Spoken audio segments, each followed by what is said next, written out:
Welcome. You're listening to How I Did That, a storytelling podcast. Let's jump into today's episode. So, hello everyone, my name is Roopinder. Today I'm going to be sharing a bit about my adventures from my time in Fiji. This was about a year ago in 2019. And for those of you who don't know what Fiji is, as Neha, I had to tell Neha when I first told her about my trip. It's a tiny country, it's an island country off the coast of New Zealand, basically in the middle of the Pacific Ocean. And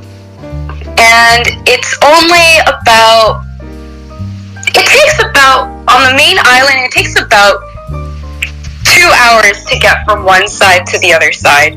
So it's really, really small. Basically the distance from Windsor to Toronto. So that was the country I was living in for 3 months, and from about January to April. When did you go? What year? This was in 2019.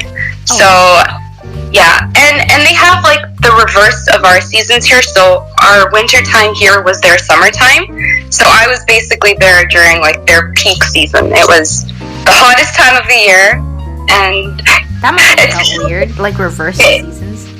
Yeah, it's a tropical island as well, so it kind of felt like Windsor though. So the climate wasn't too different, except it was very humid, and you're surrounded by an ocean, so times that humidity by like 10. And for a girl who has curly hair, let's just say it was a lot of bad hair days. Why did you end up going in the first place?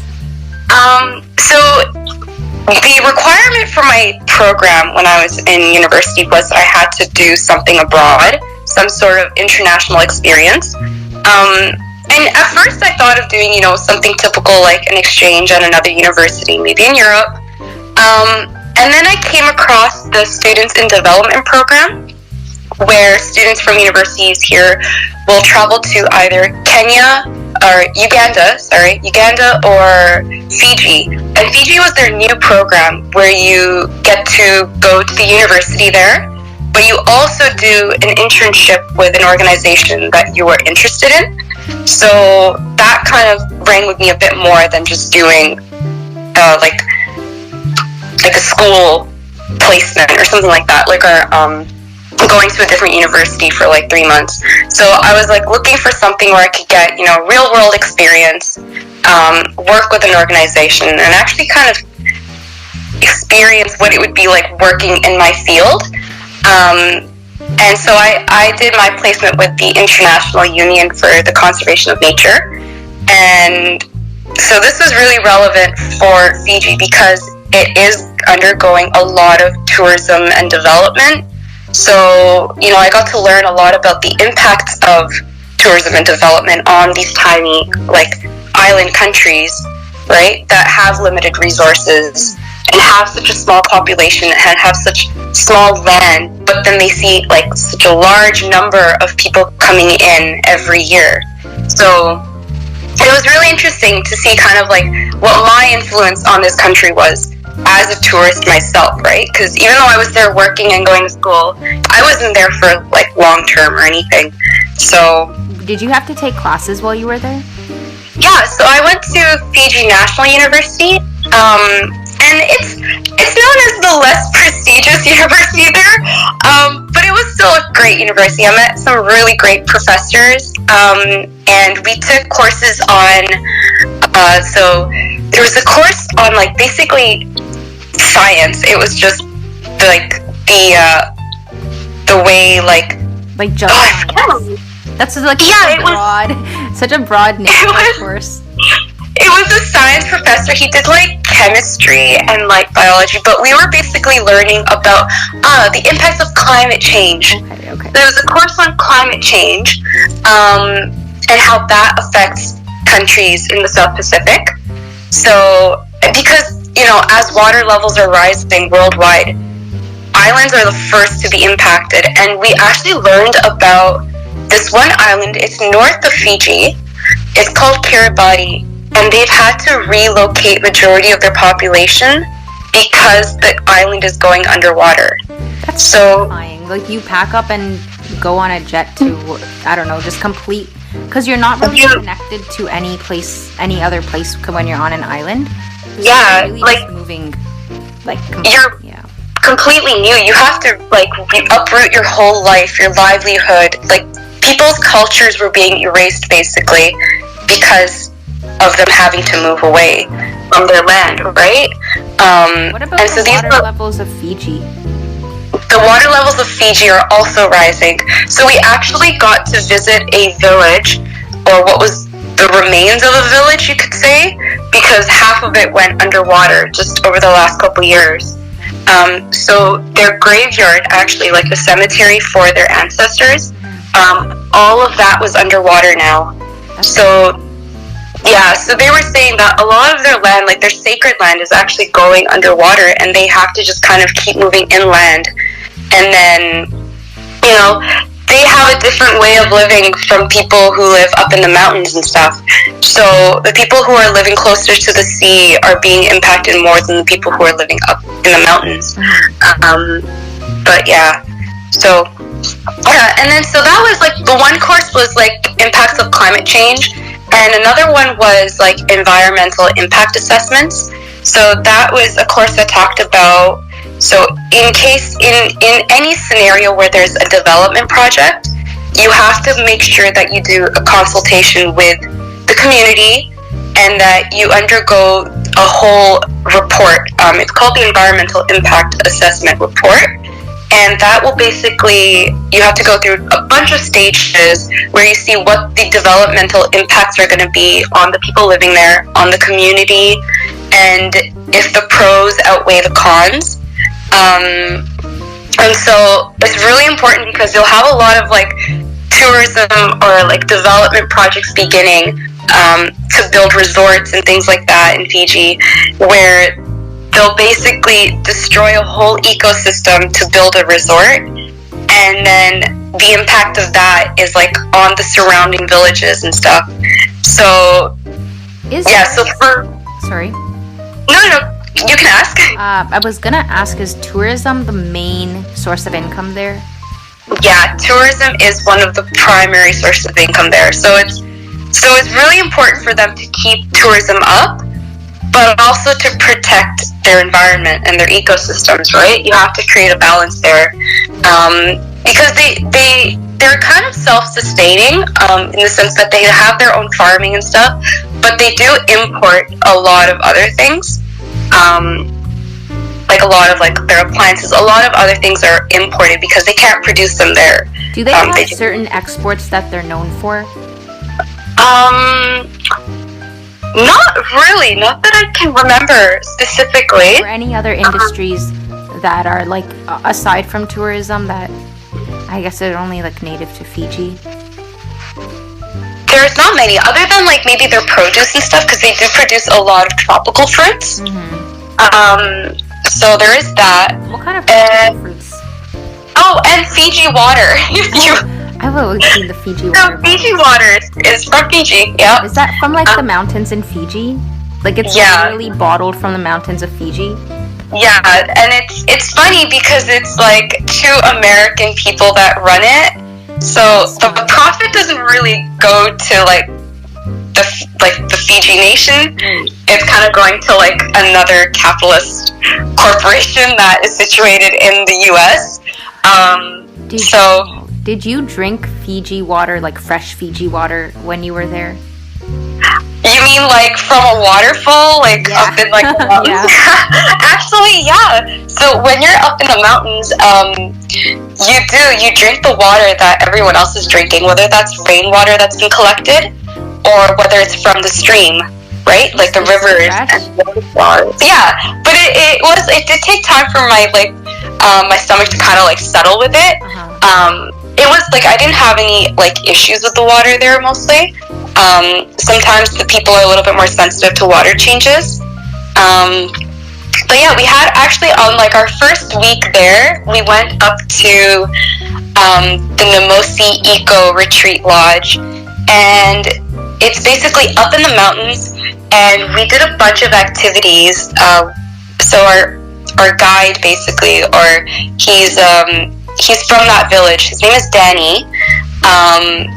And so we traveled up to this village, basically, and it's made as like a retreat for people who come and want to visit what Fiji is like and like see what their culture is like kind of firsthand. And so the first thing you do is whenever you go to a village, you make sure that you bring the kava. So kava is like the roots of this plant, and it's seen as very sacred. That's like the cassava, like the purple root thing? So it's not cassava. Cassava is like a root that you eat. This is kava, so Kava, right? So no affiliation. So what? Like no affiliation. It's not a potato root or something? No, it's not a potato root or anything. So it's this plant, and it is a drug, is what I'll say. So it has kind of these this sort of like sleepy effect on you when you consume it. But since the beginning of time, it's been like a cultural tradition and a practice that anyone who visits another village or another community, you present the kava to the chief, right? So they have chiefs in the villages. Oh, wow. Those are like the head. Yeah, so the head of the village, you present the kava to the chief, and then the kava is, so it's a powder from the roots, and it's ground up, and then they put the powder into a cloth, and then, kind of like a cheesecloth, and you mix it in the water, so you're just getting like the essence of the root, you're not drinking the actual root, right? So you mix that into the water, and then so then you sit in a circle, and it's usually like there's a whole ceremony that you do where the chief will speak in like their indigenous language, and they'll welcome you to the village, and it's a way to show that you've been accepted into the community, or if they don't accept it, you're kicked out, basically. Wow, this reminds me of Charlie and the Chocolate Factory, Oompa Loompas. Weird analogy, I know. Yeah, so basically, like in ancient times when this practice began, right? People would bring the kava to the chief, and if the chief accepted the kava, you were welcomed into the village. Otherwise, you were cast out and you weren't allowed to come back in, wow. Right? So we do this. So now it's kind of just a formal practice more than anything. But it still has meaning, right? So the process, I can tell you like the whole process of the ceremony, because if anyone ever wants to go visit Fiji, I feel like cool. Something that you should know, because if you want to go up and visit the actual villages and experience Fiji culture, at its core, this is like something that you have to do. Like you have to know this. It's called like the kava tradition? So it's called the Sevu Sevu ceremony. Okay. So SEVU, Sevu Sevu ceremony, and the kava is the name of the root. Oh, wow. So yeah, talk about the ceremony a bit. Yeah. Okay. So I have it like written down because there's certain words that you have to say. Mm-hmm. So is this from your diary? Yeah. So I wrote down this stuff because I wouldn't have remembered the words or the process of the ceremony otherwise. So we had a meal, which was a traditional lovo meal, and that's like where you use coconut leaves and you're basically roasting the food in the ground. It's called lovo? Yeah, lovo. Yeah. So that's like their traditional meal is a lovo. And yeah, it's your meat and your veggies and stuff are all wrapped up in coconut leaves and then buried underground, and they're smoked. And then you'll have you bury it underground, and then it's smoked for a couple hours. Then you pull it out. Like, how is it smoked if it's underground? So basically, there'll be like pieces of wood and stone that are heated up, kind of like underground and around it, right? And then so you dig a giant pit in the ground. Then you put your food in it. It's all wrapped up in the leaves. Then you put a bunch of rocks and wood, and like you light it on fire, and then you cover it in dirt. That's really cool. Yeah, so let it smoke for a couple hours. And you just let it smoke for a couple hours and it's cooked. So it has a really smoky flavor. That's part of the tradition. Yeah, so that's a traditional meal. So if you ever go to like a village and it's very like esteemed guests, or you're having like a very special event, you'll have a lovo. So yeah, lovos were considered really special. And then you'll have like taro and cassava, I think, and other vegetables, and taro leaves. So they use the actual taro leaves, and they'll cook that in like coconut milk. They use a lot of coconut. They use a lot of coconut, yeah. So coconut is probably maybe one of the main exports, as you were asking earlier. They have a lot of coconut in Fiji. So it's funny because I picked during high school French class, I picked Fiji as a country that we decided to represent. Or I think it was Vanuatu. But even Vanuatu and Fiji, they're very close together. Did you know that coconuts came from the South Pacific? So coconuts, like, you know how there's so many coconut trees growing in like Florida and stuff? It was because the coconuts just floated over the ocean and landed in America. Really? Yeah. So it was actually my first time being on an island as well, so that was also like such an eye-opener. But I'll get back to the ceremony and then we can talk about other stuff.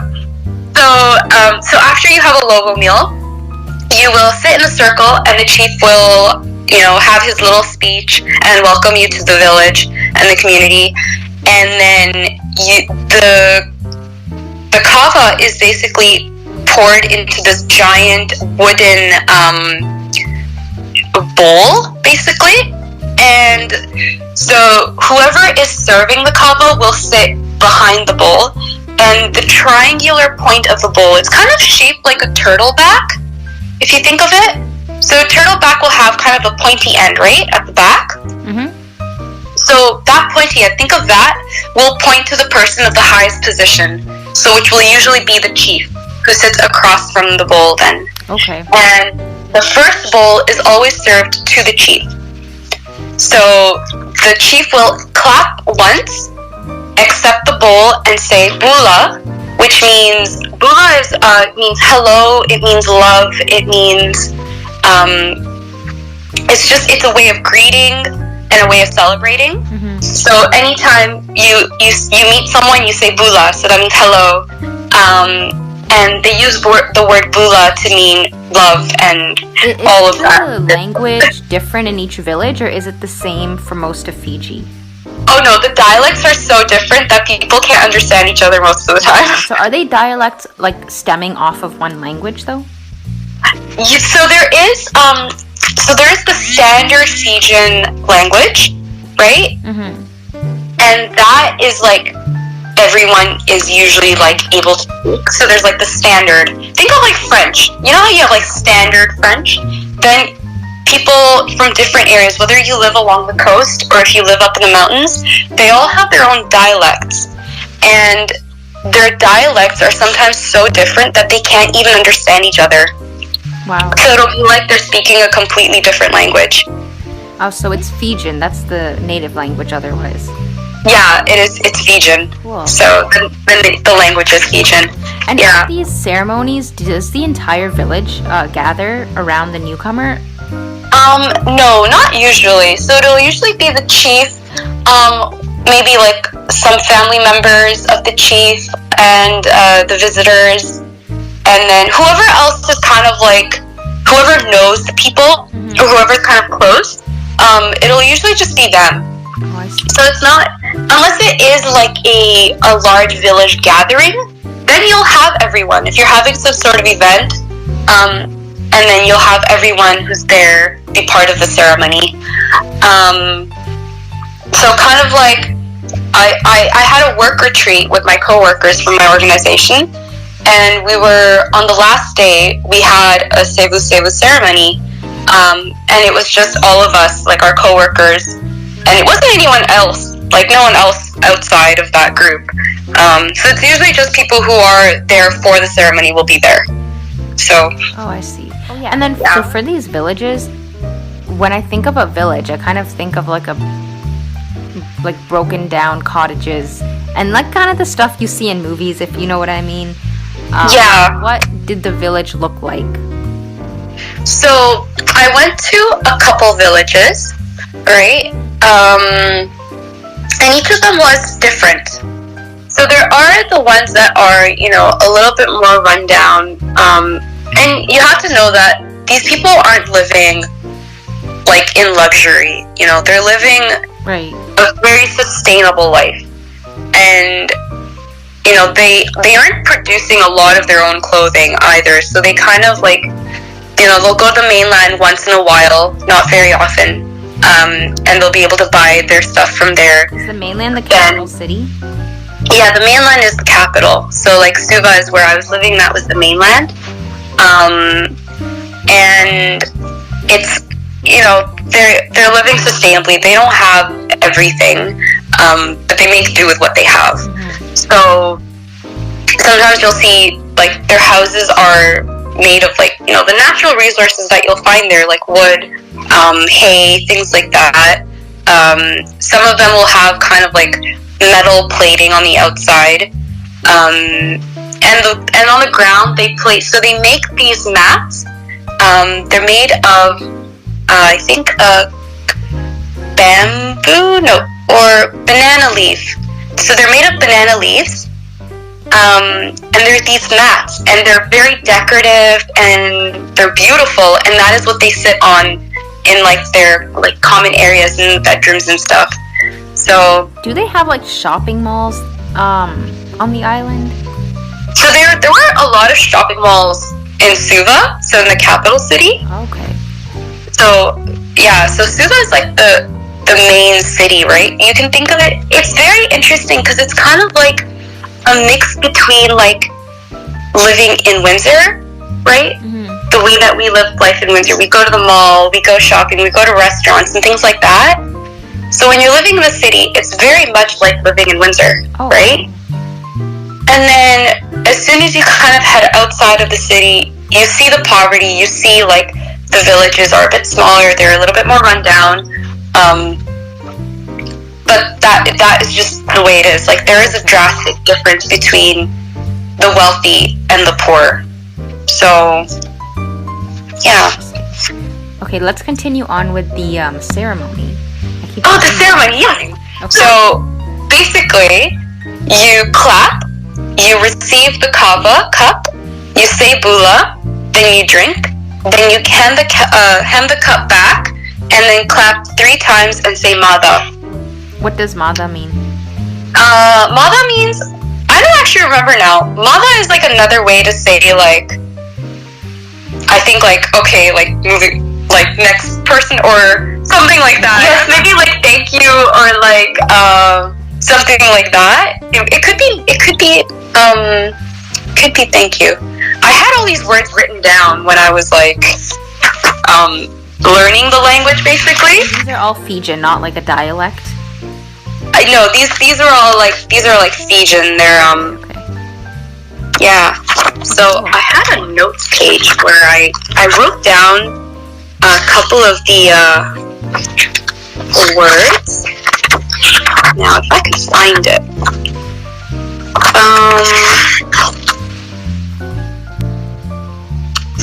Oh no, I don't have it here. Now I don't remember where I wrote it down. Oh well. Okay. So you say mada and then you clap 3 times and then the next person drinks from the same bowl. So you just pass the bowl around and everyone drinks a cup. And basically the kava will make you really drowsy and sleepy. And it tastes like potato water. So no one really likes drinking it, but they drink it for the... Yeah, it's kind of like, think of like you've put potatoes in water and then you've taken the potatoes out and then you're drinking that water. So I had a lot of my friends there and a lot of my coworkers, they would be like, yeah, we drink it for the social experience, right? It's like when you go to a bar here, no one likes drinking disgusting stuff, but they'll do it because it's a social experience, right? Yeah. So it's the same thing. it becomes very lively. You'll have people singing, you'll have a lot of talking and laughter. So yeah. And usually, like, families will have Cebu ceremonies, like, every weekend with just their family members. So it's not only, like, a thing that visitors do, it's also just a way to kind of get together with your family and your friends and just have a good time. That's fun. So were there other traditional ceremonies, or was that one of the main ones that you got That was, like, the main one. That was the one main one. Yeah. And you got to visit, like, different villages, and you did this every time. Yeah, so every time we visit a village, we had to do this. Cool. So, yeah, and we visited, I think, so when we went on our trip to, like, we did an island hopping trip, and there was one village where we had to bring the kava with us, because we were going to meet the chief there. But the other villages, or the other places that we stayed at, they were just homestays. So we just lived with a family for like a day or two. And there'd be other travelers there as well. So it was a really good way to kind of meet new people and meet like Fijians across Fiji, basically. Have, like, hostels for the students at the university? Or like, where were you staying? I was staying in a house, so I had 4 other girls that I was living with, and the program coordinators, they would find a house for all of us to live in. So it was a really nice house in a really like good neighborhood. We were actually living right beside like the New Zealand what's it called? The diplomat from New Zealand. Yeah, so his house was like down the street from us. Wow. So then with how did you get between places, villages? Like I mean, if they're more run down, you probably didn't have subways. So I didn't go to a lot of villages when I was on the mainland. There was only one village I visited on the mainland, and then I visited one village in the Mamanuca Islands. So this was like the northern archipelago, basically, on the west side of Fiji.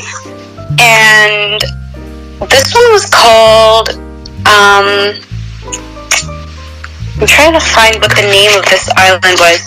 I can't find the name of it. It's on my like Google, but on my Google Maps, I have the islands all saved up there. But like the actual travel to the islands was a journey, I'll tell you that. So we woke up in the morning at like 3:30, and we had to catch a bus from Suva to Lautoka, which is on the other side of like the main island. And we had to catch a boat from Lautoka. And at first we thought this would be kind of like, so a lot of tourists, what they'll do is they will take the Yasawa Flyer. That's kind of more of like an upscale tourist boat, right? Ferry, which has like nice seats and everything. And that is how people will usually go from one island to another island. We decided to go the backpackers way and find other ways to get to the islands that were a little bit cheaper. So there's this small boat that goes out every day at like 8 a.m. right? And you have to, and it's just open. So it's an open boat, and you're going to be on it for like 4 hours, 5 hours, right? Just out in the middle of the ocean. So yeah, we were on that boat, and we went to the northernmost island of the Mamanucas. And on that island, where we stayed at a homestay. But basically, you go from this one little boat, and you're doing an in-water boat transfer. So you're basically hopping from one boat into another boat. The boat on the water. Docked anywhere? No, it's not docked or anything. So the boats just kind of pull up beside each other, and you're getting into one boat that's a little bit higher to another one. Think of like, you know those like really small fishing boats? It was that. We were getting into one of those, and that was going to take us to the island where we were staying. So I had like my little mini suitcase with me, and so like they would just kind of like pass over our stuff from one boat to another, and you just kind of like hop from one to another. So So that was an experience, because if you fall in, you're going into the ocean, basically. So scary. Yeah, but it wasn't too scary. It was kind of like, okay, I just have to go from one step into and jump into the other one. So, yeah. So we basically hopped from one boat to another boat, and then they took us to their island, and it was like the first homestay. And we didn't meet the village there. Like there was no village there. It was just kind of like a couple houses together. And it was like really big, and it's right by, like, you're right on the beach basically. And it was a family that runs the homestay. So the mom and like the family, they would like cook all your meals in the morning for like breakfast and for dinner, and like lunch and everything. So everything is included, like when you're paying like for your stay. And it was actually on this first island that so I got to do snorkeling for the first time in like a reef. So exciting! I got to do snorkeling for the first time last year too. Yeah, it's such an experience. And so the dad and like the brother, they took us out on their boat into basically the middle of nowhere, and they were like, "Yep, we're gonna go snorkeling here." And I was like, "I've never been snorkeling. I don't know what's underwater, like, because the water's so dark on the surface, you can't see anything underneath, right?" Right. And so I put my goggles on, I put my mouthpiece in, and oh my god, I put my head underwater for the first time with my eyes open, and it was just like a whole new world down there. It is. Like, yeah. It was like I was singing Aladdin's A Whole New World, like in my head at that moment. Like, it's also like trying to find the right goggles that would fit on your face, because if you get a size that's too big, then the water's just gonna keep going into your eyes. There's that as well. And like, yeah, you see so I saw the coral reef, and there were so many colorful fish. Like, there were schools of fish down there, and the best part, there were sharks. What? So Shark? I was snorkeling with sharks. It was what kind of sharks? Amazing. So they were about like, so I'm like 5'3". These sharks were about 1.5 of me in like length. You weren't scared? No, surprisingly, I think it was just the adrenaline and like the excitement more than being scared. Like, how close did they get to you? Oh, like I touched one. What? Like they were swimming around us and everything. And the sharks are really friendly there, because I think it's because the people there, like, they visit the sharks like on a daily basis, right? So they're kind of used to humans. Oh wow. So you can just touch them, and then it was amazing. And there's so much coral, but then you see all the vibrant coral, and then you see patches of it that are like dying, and it just kind of hits you at that moment. You're like, wow, this is like awful, because all of this life is like, it's dying because of climate change. So like, it was like everything that I knew, things that I was learning in class were just kind of like, I was like, I'm seeing like the real life like effects of what humans are doing on the earth, right? It's different from like learning about it in class and then seeing it firsthand. So it's a bit of an eye-opener in that way. Did you see fire coral? Did I see what? Fire coral? Fire coral? I actually can't remember. Like, it was just all very colorful. There was like a lot of like, there were really, really vibrant starfish. So that was really cool. Starfish like Patrick Star? Yes, there was like blue ones and there's like red ones. That was like really cool. And so my first snorkeling experience, I saw sharks, which is a highlight. And then on my second snorkeling experience, from another island, during the same trip, I got to see the great like the giant turtles. What? Yeah, I saw sea turtles. Underwater? Yeah, underwater. Swimming? Yeah, swimming. So cool. Giant turtles. It was amazing. Wow. And these were like the sea turtles, so they're really big, right? So, and they kind of swim closer to like the ground in the ocean. So they don't kind of swim up high. They're really low down. So it's kind of hard to spot them sometimes. But once you do, you can just kind of keep an eye on it and just swim above it. So that was really cool. How deep was the water? So in areas it gets really deep, and then in other areas where the reef is, it's a little bit more shallow. So yeah, it depends. So and then these guys, like the people who live there, they can just dive down to the bottom. Like they just hold their breath and they just go all the way down to the bottom. Without an oxygen tank. And I tried, but I would just float. I think it's because I had no muscle mass at this point, and I would just literally float, and I couldn't push myself to go down. The only way I was able to go down was if I got rid of all of the oxygen in my lungs. Then I was able to kind of dive down a bit. But yeah, I had a friend of mine. She's super athletic and everything, and she was able to just go down with them. So that was really cool. Wow. But then going back, let's talk a bit about the culture, the food, and some other questions I had. I wanted to ask, aside from the stuff you mentioned in the ceremonies, what did you guys eat there? So there was a lot of seafood. So I did actually, even though I'm vegetarian, I was kind of okay, let me just try things here and there, see if there's anything that I like. So from the Lovo, I had tried a little bit of the chicken, and it is a very smoky flavor, and I'm still not a fan of chicken even after that. And then I tried some of the shrimp there and some of the other fish. And there is this one dish actually. It is another cultural dish. It's basically fish that has been sitting in coconut milk for 2 days or something. So that cooks the fish. Interesting. Yeah, so it infuses the flavor, or it actually just cooks the fish? It cooks the fish, so it's no longer raw fish, but it is raw because it hasn't been cooked. It's really hasn't been any heat applied to it. That's the thing. So I think it's the milk, and there's probably something else that they add to the milk that makes it it basically cooks the fish. It doesn't get some mushy. Well, the fish is I think it's cut up into small pieces and stuff. Oh, okay.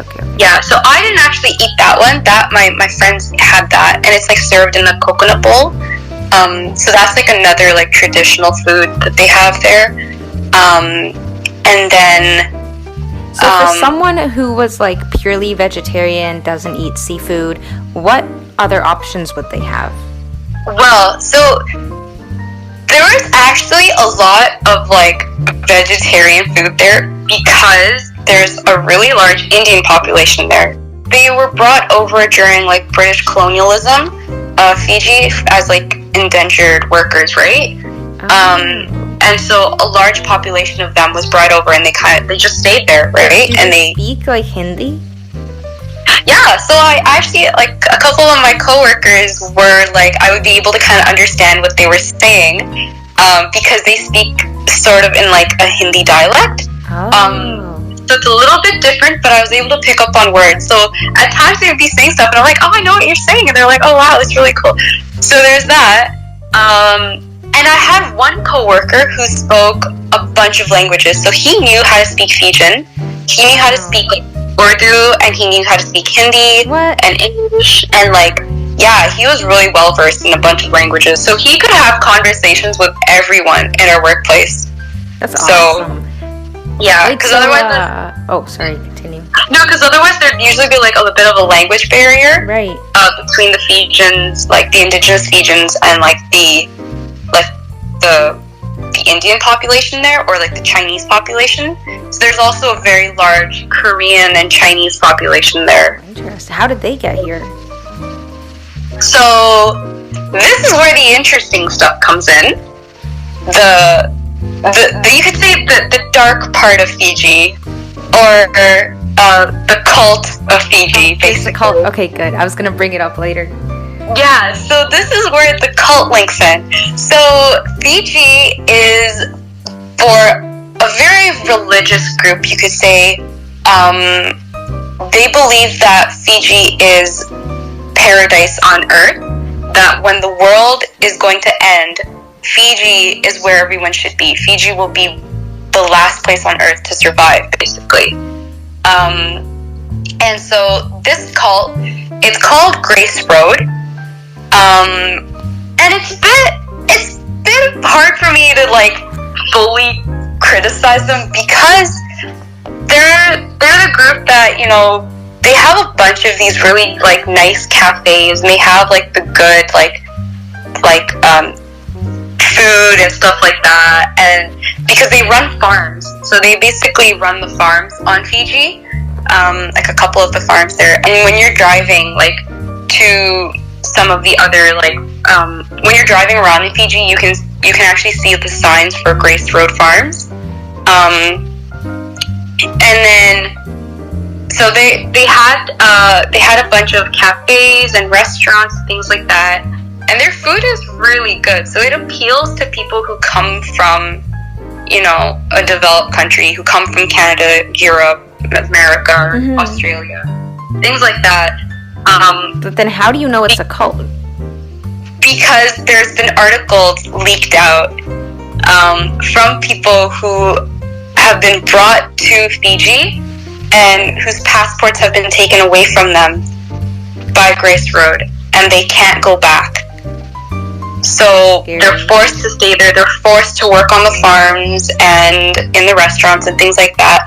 But it's also very hard because they're living a pretty like nice life, right? And on the surface, they all look so happy. Right, but so, you get your whole life taken from you, and you're forced to live there just because you came on vacation. That's pretty terrifying. It kind of like gives me like strange vibes because, you know, these people are really, really nice, and a lot of them are Korean. And yeah, so a lot of them are Korean. And there's also a large Chinese population because of development projects, because there's a lot of Chinese corporations that are trying to build in Fiji. So build resorts, build buildings, things like that. And so it was like really interesting. Wow. So I guess like with the leaked articles, nobody ever took action to like get those people back home? Yeah, not really. Like, is the government there? I don't really know what the whole thing with Grace Road is, because there's been articles where it was like a woman who was like, I can't leave, like they took my passport and they won't let us go, right? Like we're forced to live here. Or it'd be like their parents brought them there and these kids are like, you know, we don't want to be here. Things like that. Some people's parents brought them there and left them there. Yeah, or like they're living there and their kids are forced to live there as well. So yeah, so it's like, yeah, so my program coordinator was actually the one who told us about this, because she also visits these like cafes and restaurants really often, because they have like such good desserts and such good food and like drinks. It's like Starbucks, but not. It's like everything great. I think that's the thing. Everything great. So it makes it really difficult for you to kind of criticize them, because they're, you know, these are really well-established places, and the people are like, they seem really happy and they seem really nice. So, but then you hear like the backstory of it, and you're kind of like, oh, dude, should I support something like this or not? Like, but are there other options to eat, or do they just own everything? There are other options to eat, definitely. There's like a lot of restaurants. There's a lot of Indian restaurants or Chinese restaurants, like the authentic food because of that population. A lot. So that was actually a lot of what I was eating was like, I'd go to like some of those like Indian restaurants and stuff, and my friends would love Indian food, so we kind of all got a little addicted to like this one restaurant that had really good Indian food. And even on our campus, they would make pakore. You know pakore, right? Yeah, the fried vegetables and dumplings and stuff. So they would serve those on campus, and my friends were just obsessed with them. So every Friday when we went to uni, because we had classes on Friday, we'd always go to the cafeteria and get pakore. It's awesome. But how's the university life there? How different was it from going to uni it in was Canada? very different. You could say like the expectations are really low. So it was kind of a big contrast because I'm here writing like 20-page papers and making sure that I cite everything and that like, you know, I'm achieving the best academics, like the highest academic standards. Right. But there, it was very much just kind of laid back. Like, you have your syllabus, but you're not really following the syllabus. And, you know, you do your tests, but they're like really easy. So like and I also didn't do a lot of tests in my like other 3 years. That like doing these types of tests was like really different. It was like short answer, multiple choice. They don't have accreditation boards that go to these universities and make sure they're teaching the right material? They do. Like, they were teaching the right material. I just think that it was just maybe a little too easy. Huh. Or maybe that's just the way their board is, but you didn't go to other universities in the area to like compare, right? Yeah. But that's why like the South Pacific SPU, I think it's called South Pacific University. That is the one that's actually more accredited. It is actually known as being the better university. Fiji National University is a little bit cheaper, I think, and it's also like kind of like a second choice, you could say. Oh, I see. So when my program had actually approached both like SPU and Fiji National University, and they kind of got rejected by SPU. So we wouldn't have been able to go there, so they put us in Fiji National University. Do international students have to pay like 3 or 4 times more? So no, actually. I don't think it's 4 or 5 times more. It was actually a little bit cheaper. Wait, cheaper for international students as compared to like someone who lives there? So when I paid for the program, I paid for everything, right? Oh. And like all of it was included in my like my thing, like my living, my like my school fees, everything was included in that. Well, what's the exchange rate, like Fijan dollar to Canadian?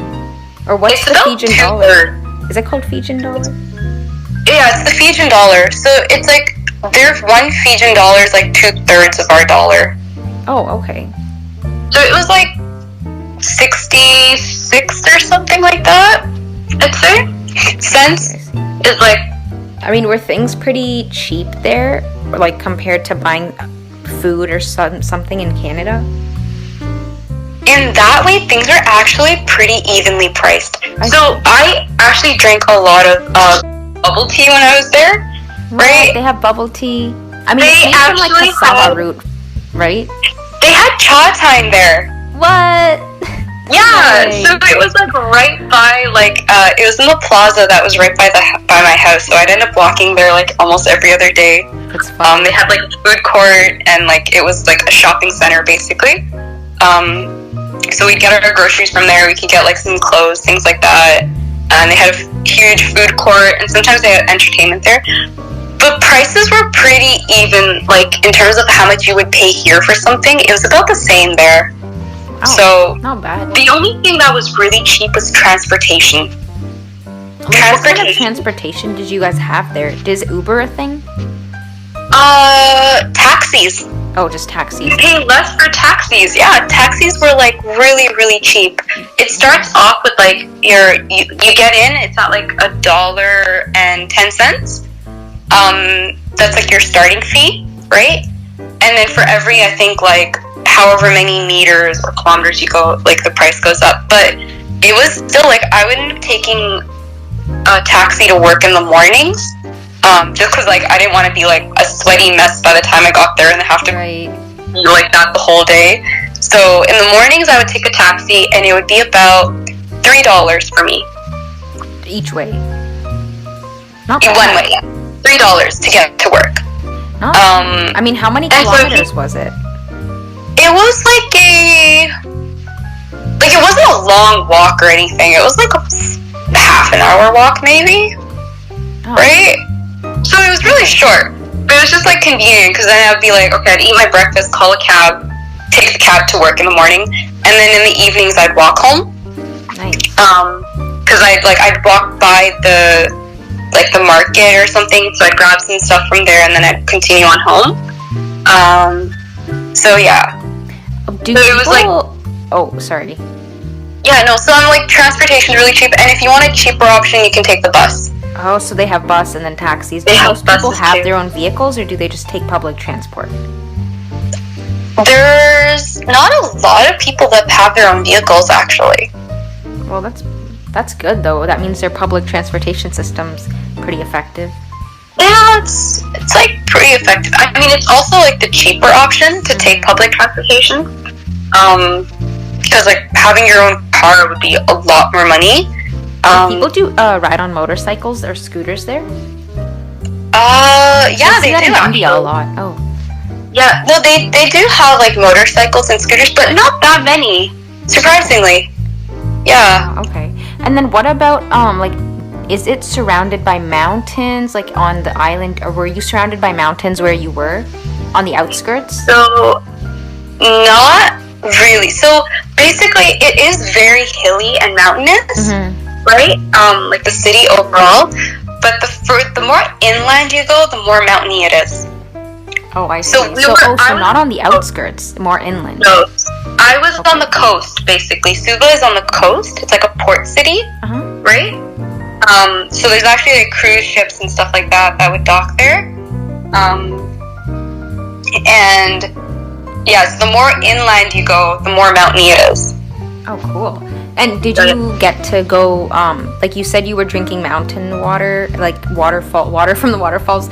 Did you get to go like hiking up the mountains or something? Yeah, we actually did. We went hiking up in like when I went to like the eco retreat. So we went hiking up there, and we actually built our own like bamboo raft. And then we went kind of bamboo rafting in the river. I'd be so scared. Like, what if anything I build, honestly, it just falls apart? Well, we had help from Danny. He was like our guide, basically. He's like the go-to guy. He actually took us surfing as well. So for our birthday, me and my friend, and so me and two other friends had the same birthday weekend while we were there. Such a coincidence. Well, one of them is the same day as me, and the other one was just the day before. So for our birthday weekend, we went surfing, and he took us surfing. So that was my first time going surfing. How long did it take you to learn? Because I wanted to go surfing when I I sucked. I could barely even get up onto my surfboard. It's way harder than it looks. It's really hard because the force of the water, like, you have to time it perfectly. As soon as the wave is right below you, you have to push forward with your arms, and then you have to make sure that you're going from laying down to on your feet. You can't go on your knees. So you know how when we usually try to get up, you'll end up going like on your knees, and then you'll try to stand up? Right. So you won't do that. You'll just be there on your knees the whole time. Oh, so you have to go from your stomach to your feet like that. Yeah, like that. So I kept struggling because I would just go onto my knees and then I'd be like, okay, yep, I can't get up now. So you'd be waiting for the wave to come in and you have to like hop onto your legs. Yeah, basically. So Danny was there. He would like time it for us. He's like, okay, now is like perfect time, and he'd help you. He'd give like your surfboard a really big push to get you started. The worst part though is when you have to like get down off your surfboard and you land up on all the coral, right? Because your feet coral will just, like under the water, like all the way under the water. It's like, but when you're like closer to the shore, it's like shallow water, right? But there's still a lot of coral there, and a lot of rocks and things like that. So, oh wait, did you actually end up riding the wave though? Well, yeah, but I didn't end up actually getting like up onto my surfboard. I kind of just like allowed the wave to kind of push me to shore. Fiji is actually known for having an area with the largest waves, and they will have like this event basically where it will be like a bunch of surfers from around the world will come to get onto like that highest wave basically. Really? Do you know what that wave is called? Or what that competition is? I cannot remember it, but I actually met some backpackers who were into surfing, and one of them was going to go to it. That's awesome. They're like huge surfers, and they were like, "We're here to do that," and I was like, "That's insane." Because right now, I'd probably get on wearing a life jacket if I were to go. Yeah. Yeah. Wow. If you put on a life jacket, you're just gonna be floating the whole time. Yeah. What was something that something you wish you would have researched before you got there, or something you wish you would have known before you got there that you didn't really have the chance to? You know what I mean. Something, I feel like I did a lot of research before I went. I'm one of those, like, you know how you have like overpackers? So like I was like, okay, I need to know everything, and like as much as I can possibly before I go. So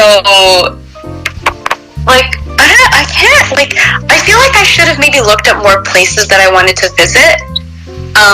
Because when I got there, it was very much just like, I was like, okay, I'm here, like, where do I want to go? What do I want to do, right? Right. So kind of finding those, like, hidden, those hidden treasures and things like that. Yeah. Like, the unique places to visit that normal people usually don't go to. Mm-hmm. That would have been really cool. I mean, we did get to do a bit of that, definitely. Anything, like, after you left, you found out that, oh, I missed this and that?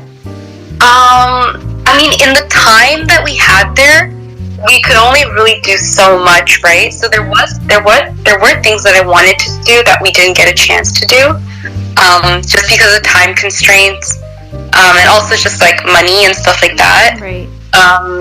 There was, like, I did want to go to an island that was on the east side of the main island, and they have this, like, that area is known for having, like, dolphins and things like that. So that would have been really cool to see, because my coordinator actually went, and she was like, it was a really great time, so she went and did that. And I also would have liked to visit the northern island, like the main island up north, a bit more.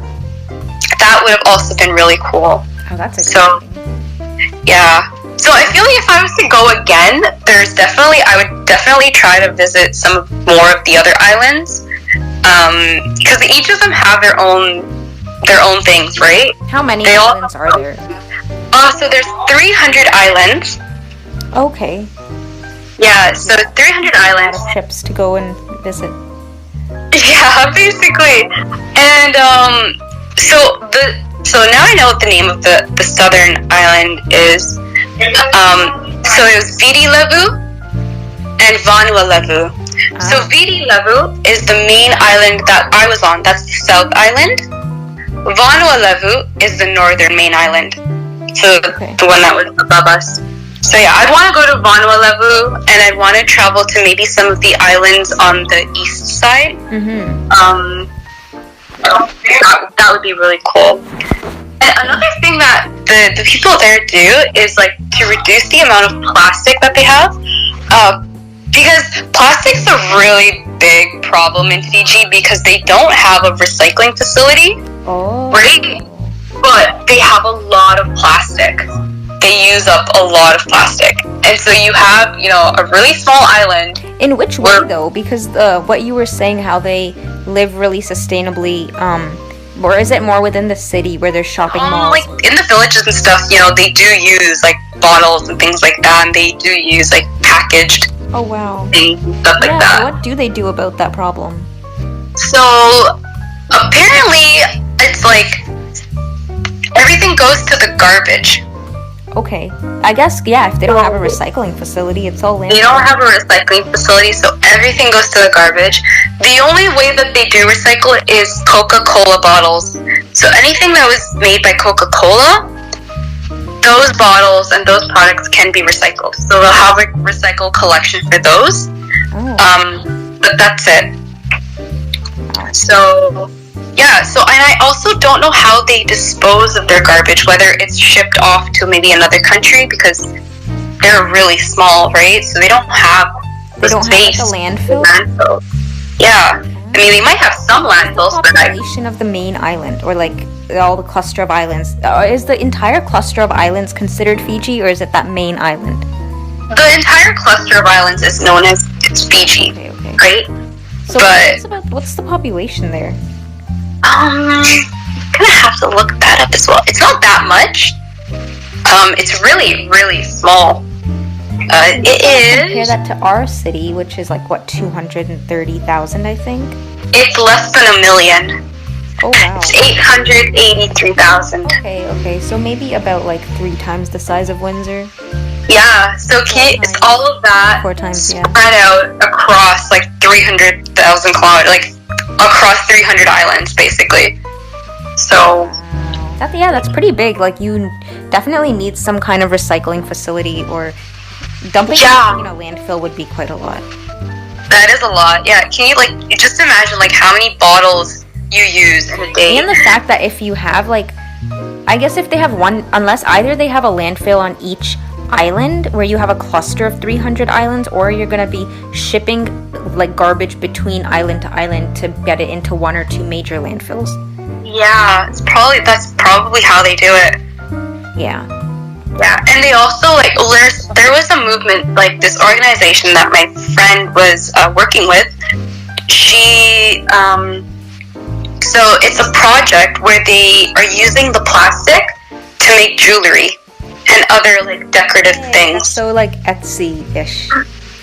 Yeah, so they use the plastic, and it comes out really pretty, actually. How do they do this with plastic? Do they have to, like, melt it? They don't really melt it. They kind of use the plastic. They, like, cut it out. They shape it. In some cases, they'll kind of, like, melt it and put it together. Like, what do they make? Earrings, necklaces? Yeah, they make earrings, necklaces, little bracelets, these things that kind of, like, hang from, like, doors and ceilings and stuff. Okay. They're, like, on a string. It's just to buy locally? They don't ship worldwide? No, they're just kind of local right now. I don't know if they might start doing, like, shipping and stuff to other countries, but then again, I don't know. This reminds me of when I was in grade school and I used to collect used boxes of Kool-Aid. You know, they're not boxes, but you know those pouches of Kool-Aid? Yeah, the pouches. Yeah, I used to collect them, and then I would sew them together and make eco-friendly bags, purses and stuff out of Kool-Aid bags. And then like the entire purse would smell like juice because it's like dried up juice inside the bag. And I'd never clean them properly. I just take them and sew them together. I felt really like, cool, I'm really contributing. I'm taking these 20 Kool-Aid wrappers. I'm taking these 20 Kool-Aid pouches out of a landfill and making a bag. Yeah. It's like the little small things you can do to kind of just like maybe reduce waste. Yeah. Or just use something and make something else with it in like a creative way. I mean, maybe it's just me, but I don't see Kool-Aid around anymore. Like, I never see kids drinking Kool-Aid anymore. I actually don't. Well, then again, I feel like you'd have to go to a school, like an elementary school. That's what I'm thinking. Maybe it's just me. You'll probably see it there. Yeah, because that was like Dunkaroos, cheese strings, and Kool-Aid wrapper, Kool-Aid and Sunny D. Yeah. Wait, do I have any other things to ask you about Fiji?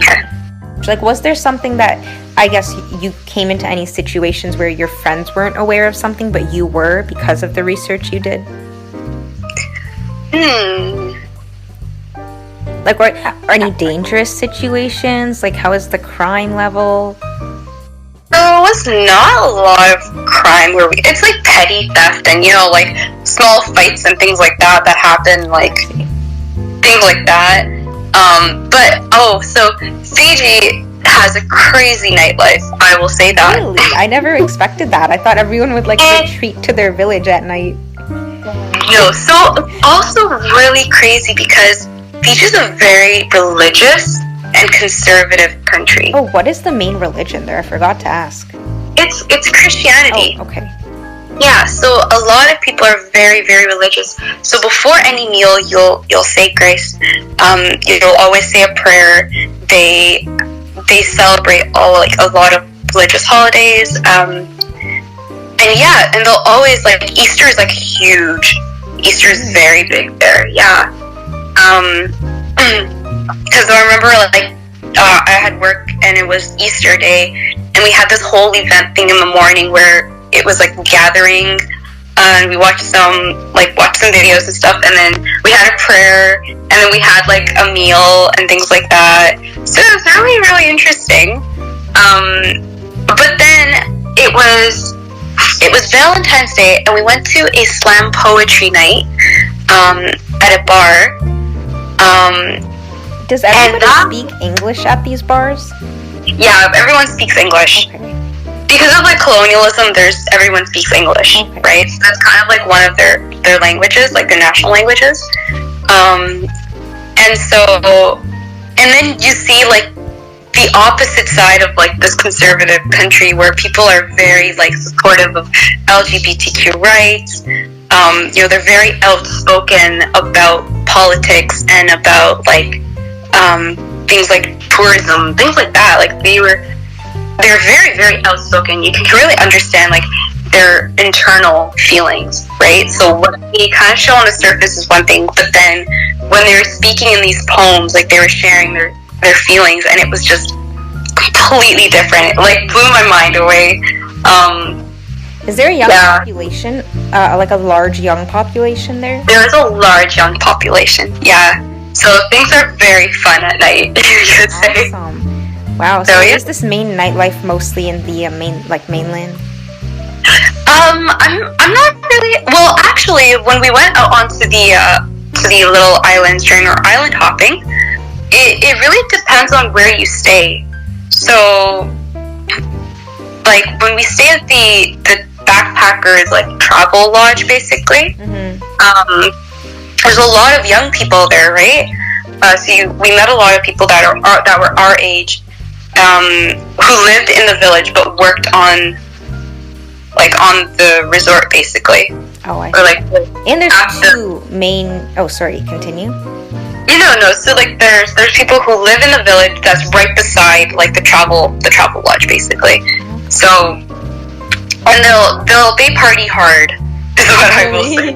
Wow. Yeah, they party hard. You'll be up like all night, basically. Wow, there's two main universities there, right? The two you mentioned, yeah. That's cool. Yeah. That's really cool, because I don't know, initially when you told me about it, I thought it was more like a tropical area, everyone's really laid back, things close by 7 p.m. kind of place. Oh, things are very laid back is what I'll say. There's a saying, Fiji time, and it's like... Fiji time. Fiji time. So anytime that anything happens, or anytime you're trying to make an appointment with someone, they'll just end it off with Fiji time. And you're like, okay, so what is Fiji time? Oh, if you make an appointment, it's like, come at 5 p.m. Fiji time. Well, yeah, so that basically means like, maybe 5:30, maybe 6, maybe even the next day. Wow. That's funny. Yeah, so it's funny, but it was also a little bit frustrating when I first got there. Because, like for work, I was trying to set up these interviews, people from other countries or like just in Fiji and stuff like that. And anytime that something, like I try to like set up an appointment, and they would end up with like, yeah, Fiji time, and then it would just never happen, it would be postponed. That is very frustrating. Yeah, so that was like one frustrating thing. But it was also like really relaxing, because there was no like, when you're living here, everything's very like by the minute. Everything has to be on time, on schedule. You're at work, you only have your like half-hour lunch break, then you have your like 15-minute break. It was very different there. Like the work life, like the work environment there is very different. You can have like 5 tea breaks in a day, and no one will bother you about it. You can be like, oh, I'm not feeling well, so I'm gonna go home. I'm gonna work from home. There's no issue about that. It's a very, very laid back lifestyle. Oh, that's fun. And like family is also really important there. Like the amount of like family is like huge, whether it's like in the workplace or just like outside. Like even when we went on our work retreat, it wasn't just me and my coworkers. It was me and my coworkers and all of their family. Wow. So I met their kids. Coworkers were from Fiji. So my coworkers, some of them were from Australia. Okay. And some of them were from Fiji. So it was a mix. Wow. Yeah. Were there any other like funny Fiji diary entries that you didn't get to read? Oh man, I had but there was like more than 100 days worth of like things, and like I'm trying to remember if there was anything that happened that was like super crazy.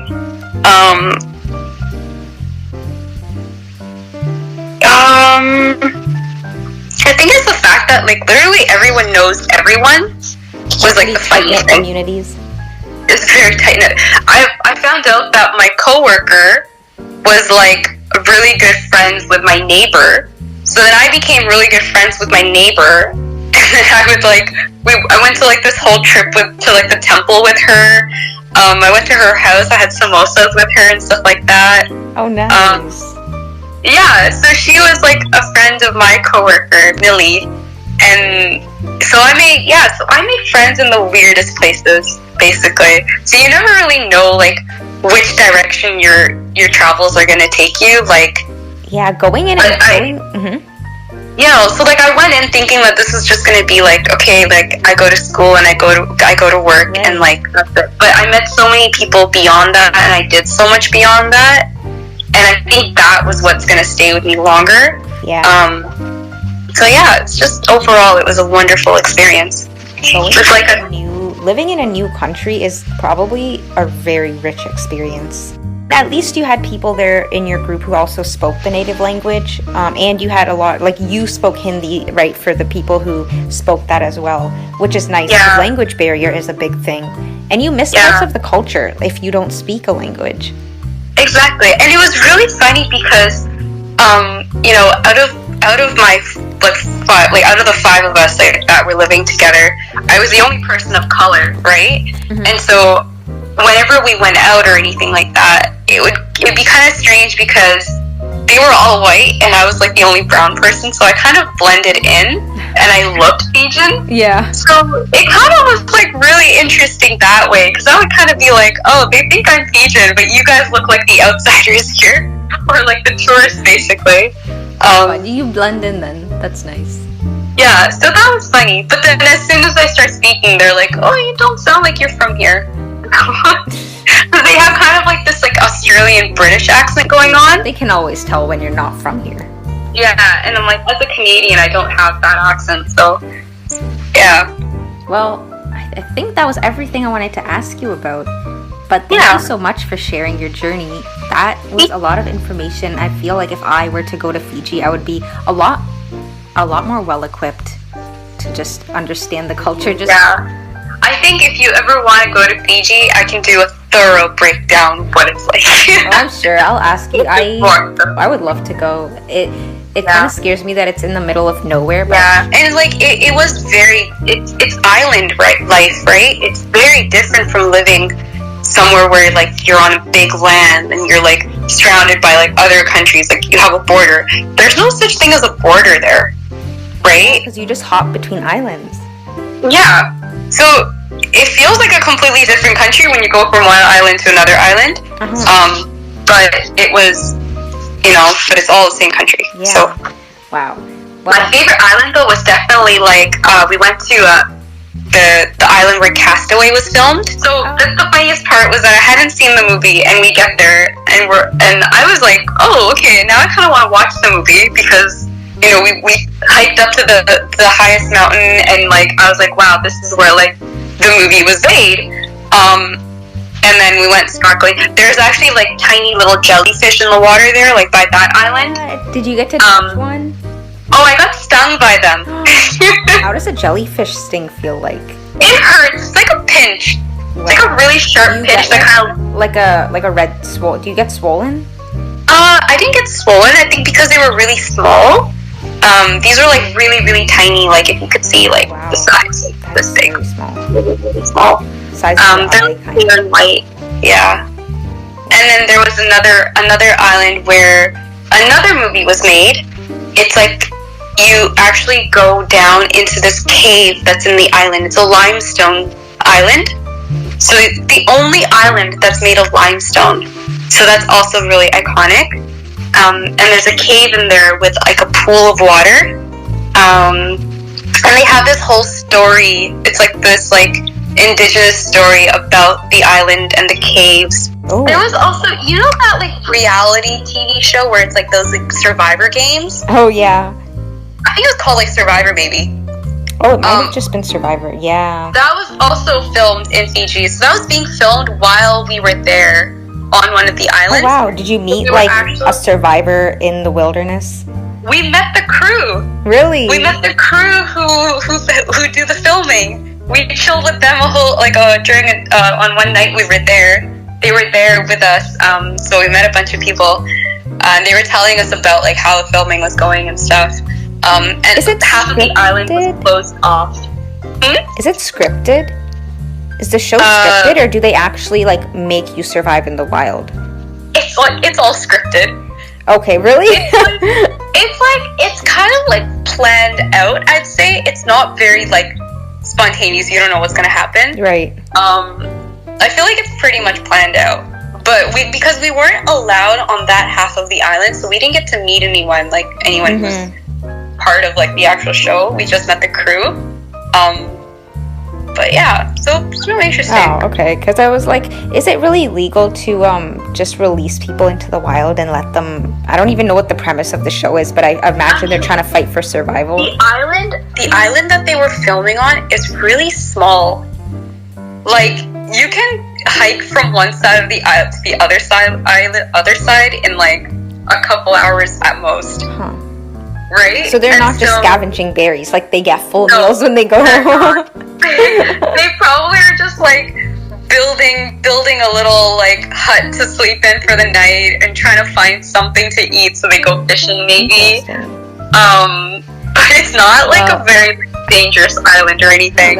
Because I always hear that some of these reality shows are scripted, but I'm like, are they really? Like, what if they just left them in the wilderness? Like, I think they're really fighting for survival. They're fighting for the big prize. I feel like there are some that are kind of more intense, that they're like, they really are, like they have to go hunting, they have to do like all of that by themselves. Yeah. But I feel like one of like these like Survivor is more of like a, you know, planned out type of show. Yeah, like, nice. So. All right. Well, I think that's pretty much all I had to ask you. Unless there's anything else you wanted to add. No, I think that's about it. Like, yeah, I mean, it was 3 months. It was 3 months. It was a lot that happened in 3 months. But yeah, I would go back again. Yeah, that's for sure. Take me with you. And I feel like anyone who else goes would actually want to go back again as well. Well, thank you for sharing your journey with us. And thank you. And as the Fijans would say, Vinaka Vakilevu. Vinaka Vakilevu means thank you very much. Yeah, it's great talking to you, Neha. Yeah, you too. And that's a wrap. Thanks for tuning into today's episode, and we'll see you next time.